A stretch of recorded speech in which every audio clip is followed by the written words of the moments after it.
Classificação indicativa. Livre para todos os públicos.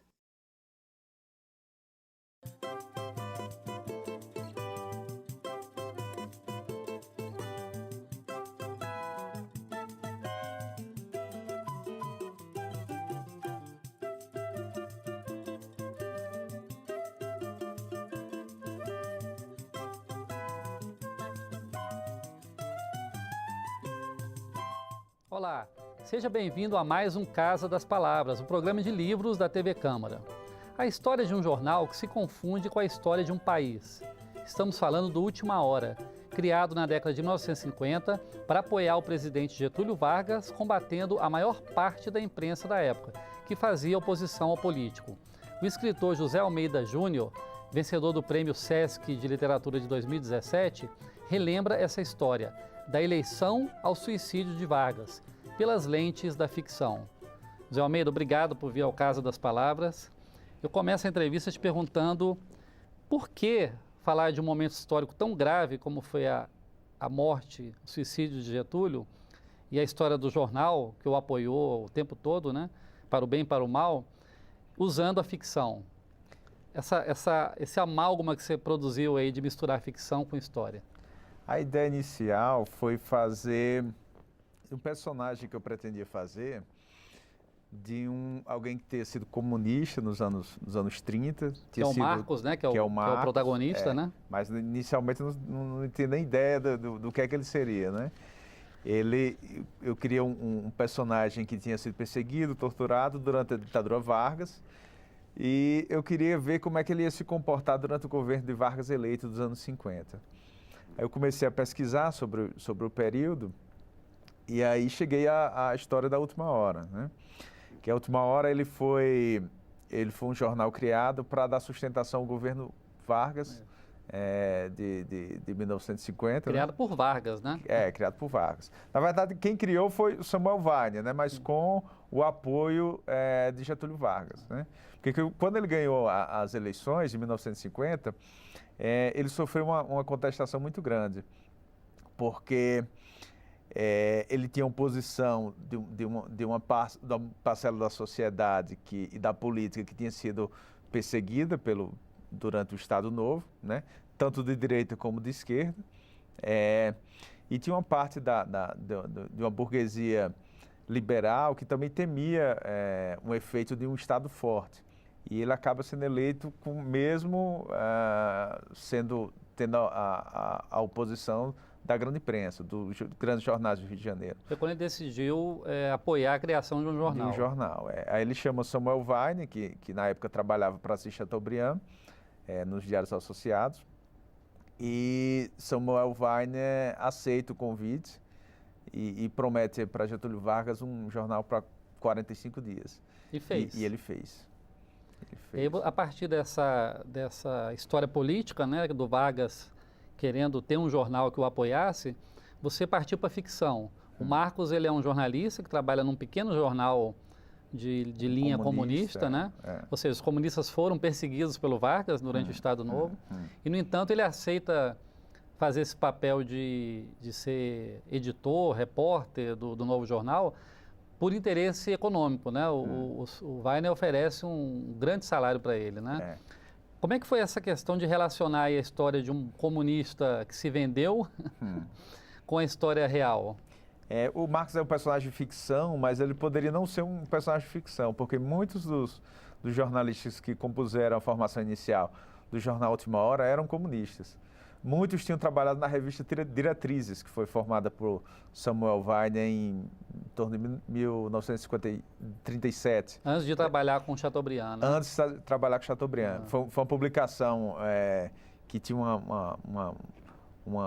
um corpo editorial muito intelectualizado. Jorge Amado colaborou para o jornal, Carlos Drummond, Réplica do Queiroz. Enfim, era uma revista que abarcou muitos comunistas intelectuais. Então, ele aproveitou esse conhecimento que ele tinha, tanto de edição como desses intelectuais, e chamou para compor a Última Hora. Então, o Marcos, ele é meio que ele simboliza uma série de pessoas que aceitaram trabalhar para Vargas, né, de certa forma, né? Sim, Porque o Samuel Weiner, quando ele cria o jornal, ele dobra praticamente, mais que dobra muitos dos salários, né? Nelson Rodrigues foi um deles.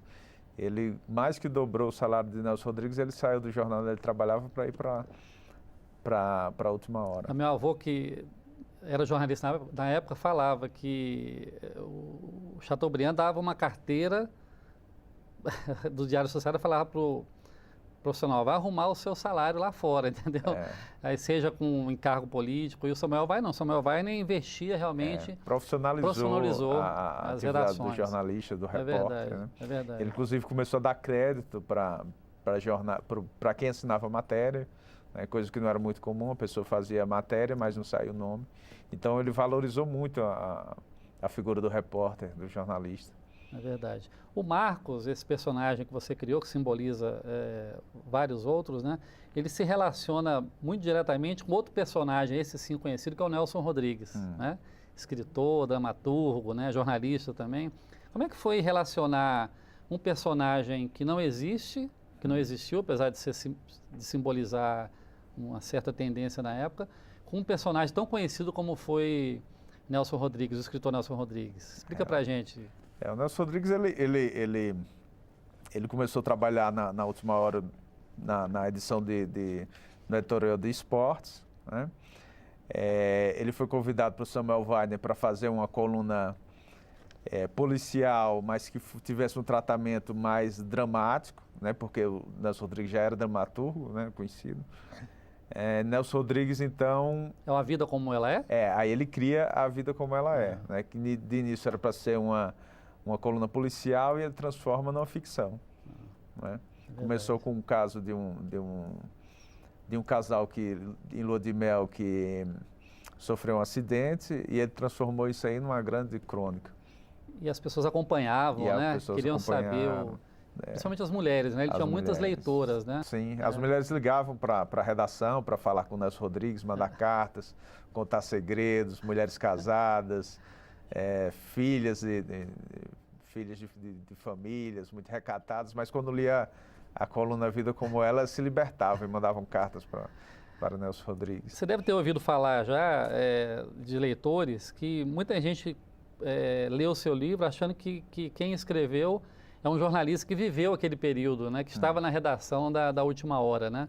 Porque fala como se estivesse ali. Como é que você trabalhou essa ambientação? Minha principal fonte de pesquisa foi o livro de memórias de Samuel Weiner, mas também dos outros jornalistas. Sim. Então, eles, através dessas memórias, eu comecei a ver como era o dia a dia da redação, como era a relação do editor com os repórteres, como era o ambiente. Muito diferente das redações de hoje, né? Muito diferente. Era muito barulhento, todo mundo fumava, enfim.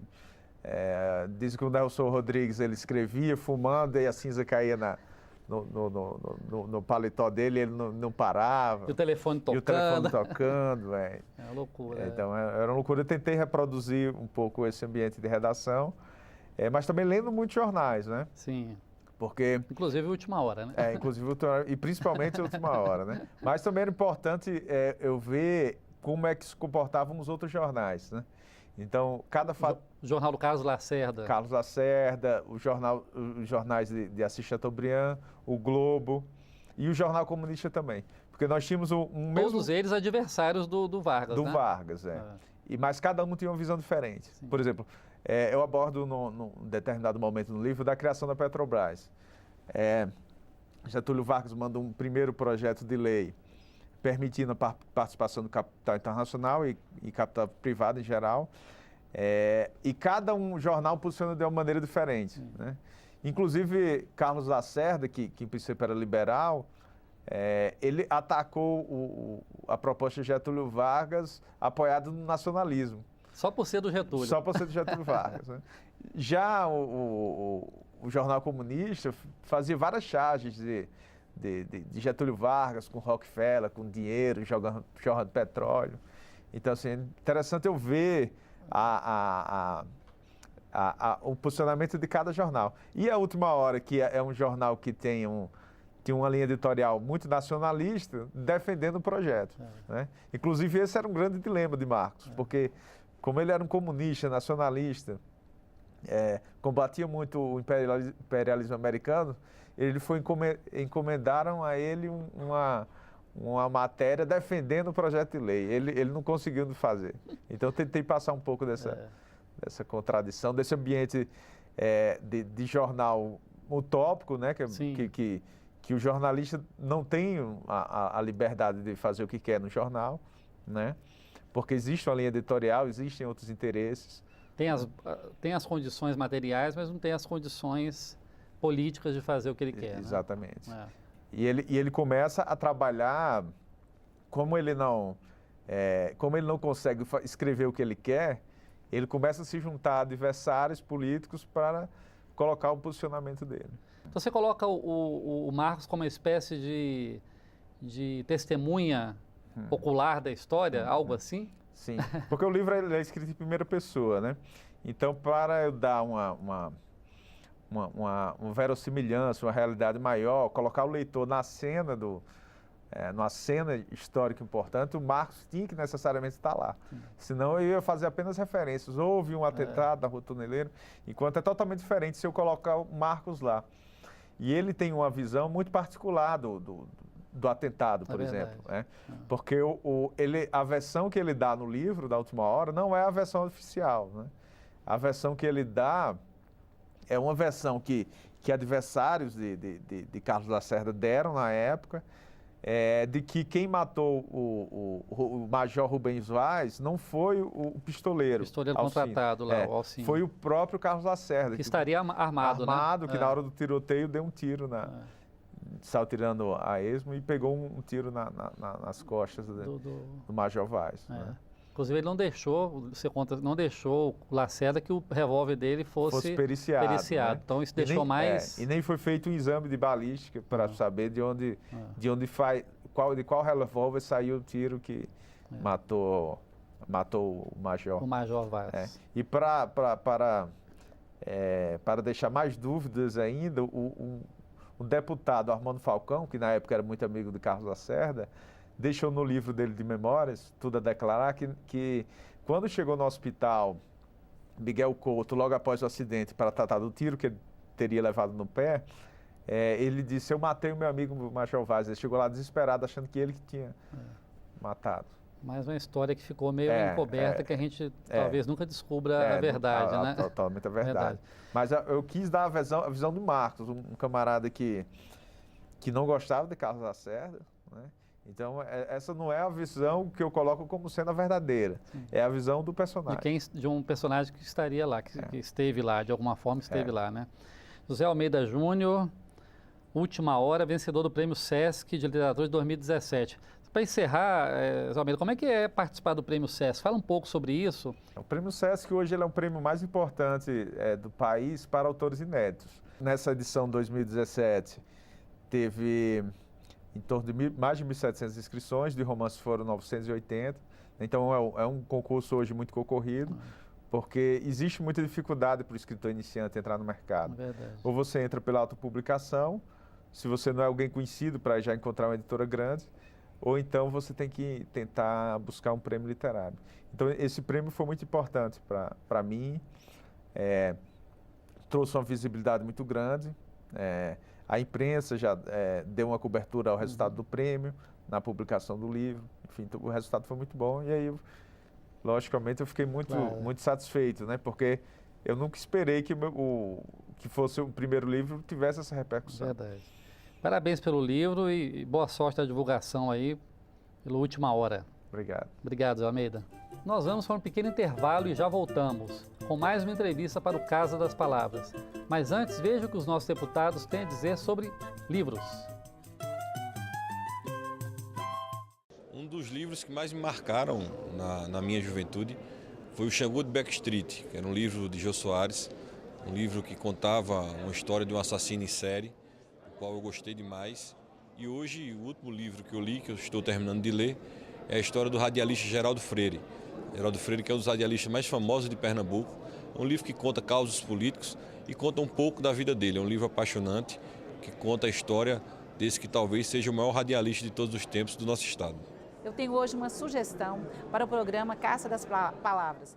Trata-se do clássico nacional de um romance de Graciliano Ramos, Vidas Secas. Este livro é importante para os jovens, para aprender figuras de linguagem, estilo literário e para fazer também uma reflexão sobre a vida seca que acontece no Nordeste brasileiro.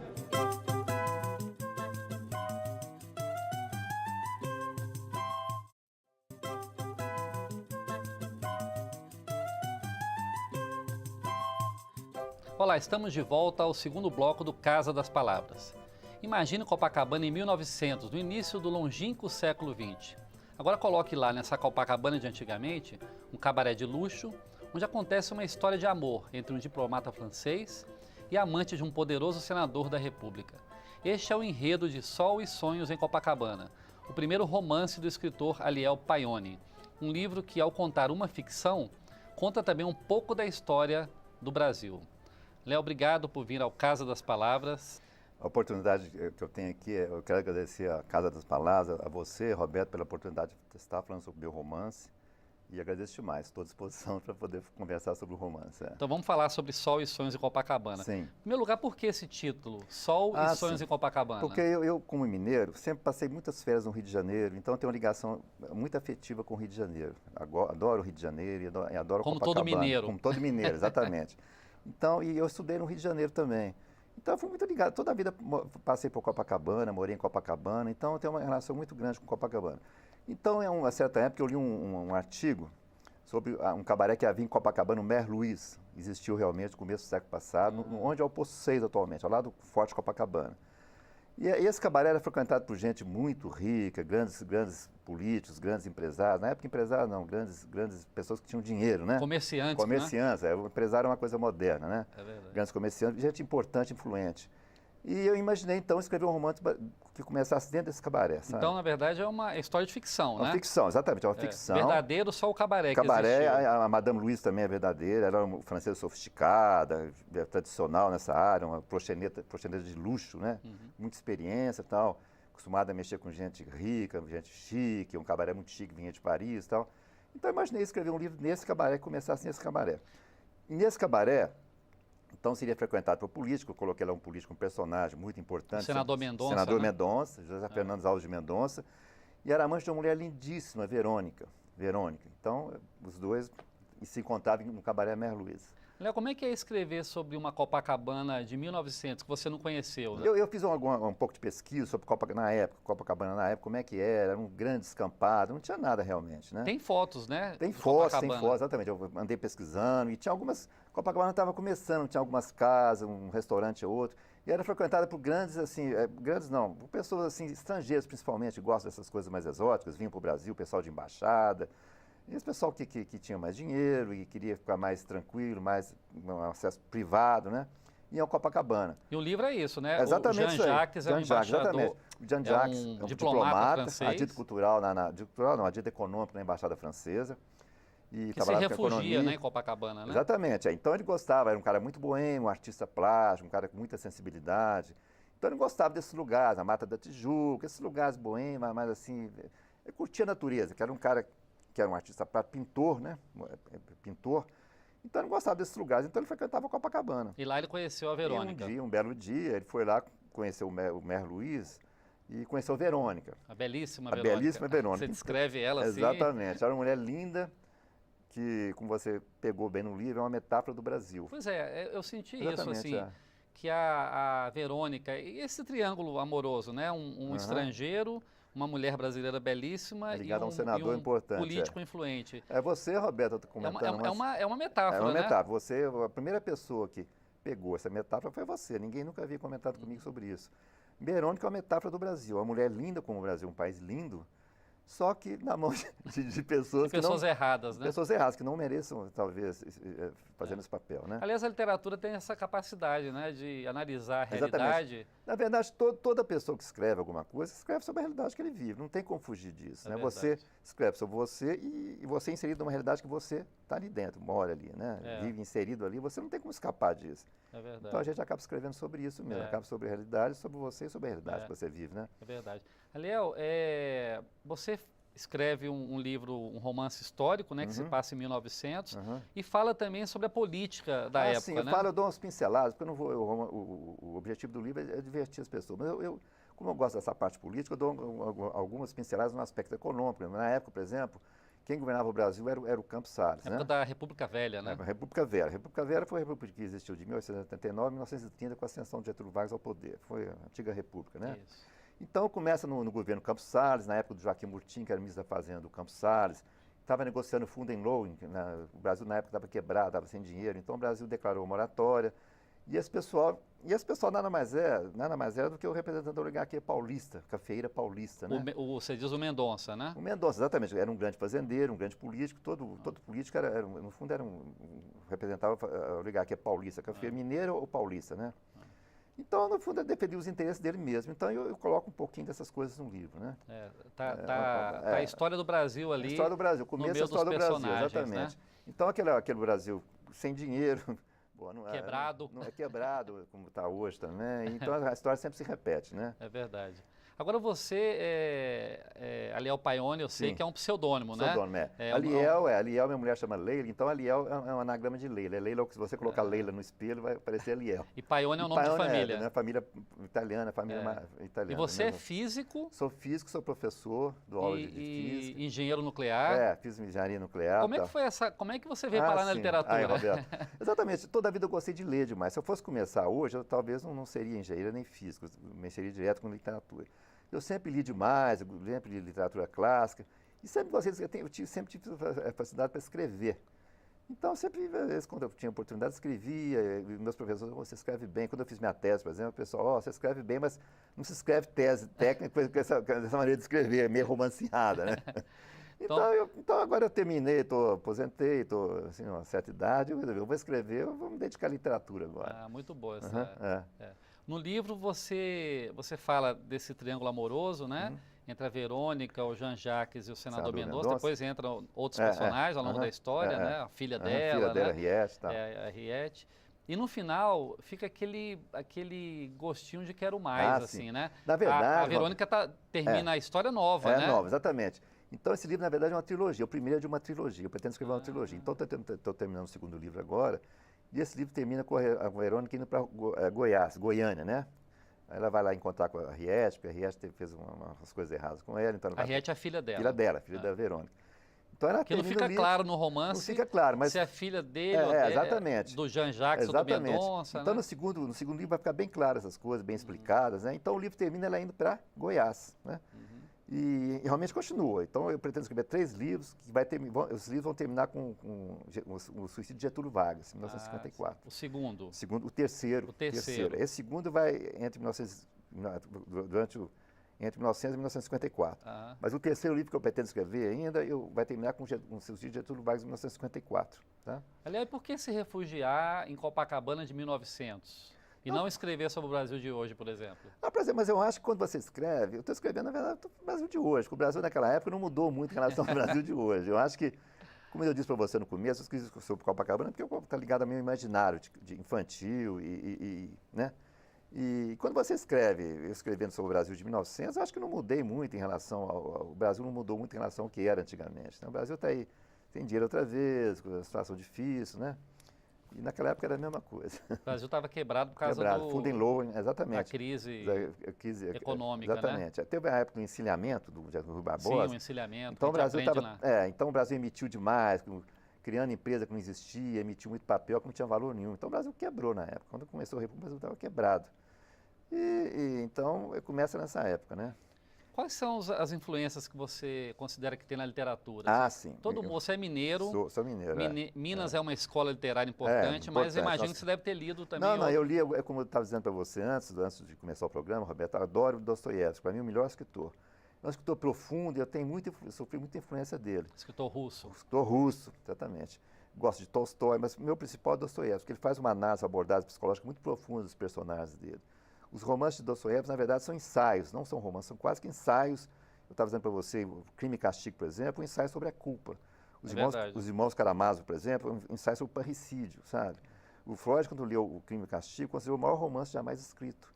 porque ele faz uma análise, uma abordagem psicológica muito profunda dos personagens dele. A literatura tem essa capacidade, né? O Karl Marx que falava, quem quer entender a França, leia Balzac. Exatamente. Outra coisa, eu li demais Balzac, Comédia Humana, eu li toda a Comédia Humana, tem lá em casa, eu li toda a Comédia Humana.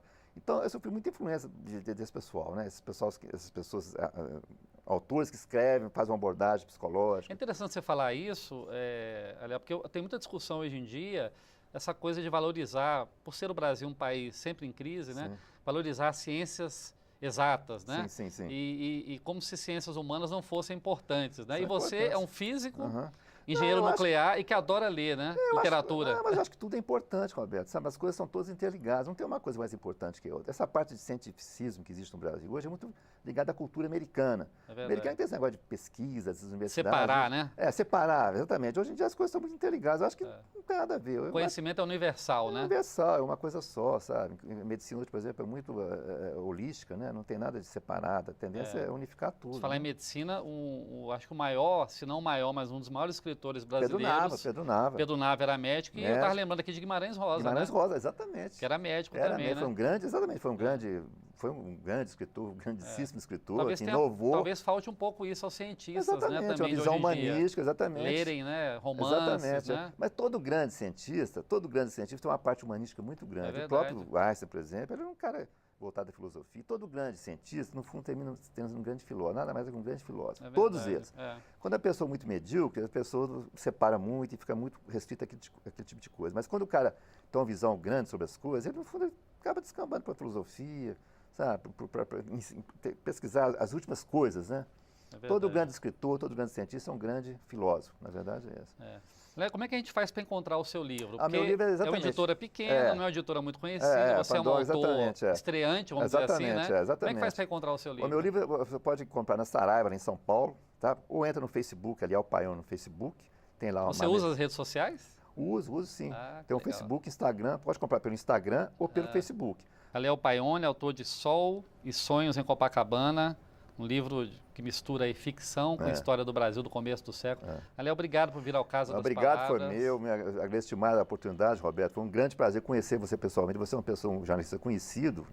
Conheço você de Belo Horizonte já. E todo mundo conhece. O seu Roberto Seabra é um nome Que conhecido. bom. Então, Sucesso aí Muito na obrigado. divulgação do E seu vocês livro. gostando do livro, vocês divulgam o livro. Claro, e tá que bom? venham os outros aí, a Vamos trilogia se continuar. complete. Final do ano, começo do ano que vem, eu lanço o segundo livro. Que bom, vamos aguardar então. Tá bom. Obrigado, ok. viu, Léo? Nada, obrigado a você. O Casa das Palavras termina aqui. Escreva pra gente. O nosso e-mail é casadaspalavras@câmara.leg.br. Então ligue 0800 619 619, é de graça. E se você quiser ver ou rever este e outros programas, entre no nosso endereço eletrônico câmara.leg.br/Casa das Palavras. Obrigado pela audiência, boas leituras e até a próxima.